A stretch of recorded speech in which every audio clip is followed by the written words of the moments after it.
July 12 Indian 2 movie release ஆச்சு.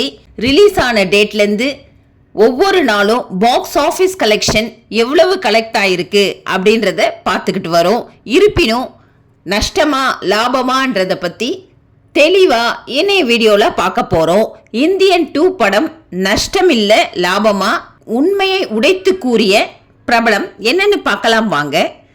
2024ஆம் ஆண்டு Tamil cinema ரசிகர்கள் மிக பெரிய அளவில் எதிர்பார்த்து காத்து கொண்டிருந்த திரைப்படம் இந்தியன் 2. உலகநாயகன் கமலஹாசன் நடிப்பில் உருவான இப்படத்தை பிரம்மாண்ட இயக்குனர் ஷங்கர் இயக்கியிருந்தார். இப்படத்தில் கமலுடன் இணைந்து சித்தார்த், பாபி சின்ஹா, ராகுல் பிரீத் சிங், பிரியா பவானி சங்கர் உள்ளிட்டோர் முக்கிய கதாபாத்திரத்தில் நடித்திருந்தனர். மக்கள் மத்தியில் பெரிதும் எதிர்பார்ப்பில் வெளியான இப்படம் எதிர்பார்த்த வரவேற்பு பெறவில்லை. இந்த நிலையில் இந்தியன் 2 திரைப்படம் நஷ்டம் அடைந்து விட்டது, தோல்வியை சந்தித்துள்ளது என கூறி சில தகவல்கள் இணையத்தில் உலா வருகிறது. ஆனால் அது உண்மையில்லை. படம் தயாரிப்பு நிறுவனத்திற்கு நல்ல லாபத்தை கொடுத்துள்ளது என பிரபல பத்திரிகையாளர் பிஸ்மி கூறியுள்ளார். இந்தியன் 2 மற்றும் இந்தியன் 3 ஆகிய இரு திரைப்படங்களின் மொத்த பட்ஜெட் ரூபாய் 500 கோடி.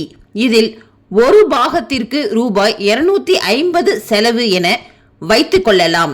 இதில் 90% ஏற்கனவே தயாரிப்பு நிறுவனம் எடுத்துவிட்டது. இப்படத்தின் OTT உரிமம் ரூபாய் 125 கோடி, சேட்டலைட் உரிமம் ரூபாய் 68 கோடி.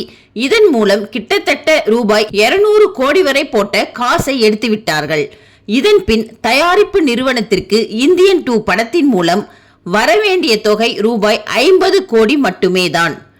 இதில் கர்நாடகா உரிமம் ரூபாய் 15 கோடிக்கு விற்பனை ஆகிவிட்டது. இதன் பின் பார்த்தால் தயாரிப்பு நிறுவனத்திற்கு ரூபாய் 35 கோடி தான் வரவேண்டியது.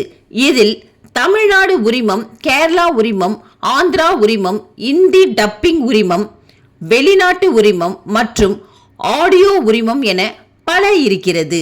இதையெல்லாம் கணக்கு போட்டு பார்த்தால் லைகா நிறுவனத்திற்கு இந்தியன் 2 மிகவும் லாபகரமான படம்தான், அதில் எந்த ஒரு சந்தேகமும் இல்லை என மூத்த பத்திரிகையாளர் பிஸ்மி கூறியுள்ளார்.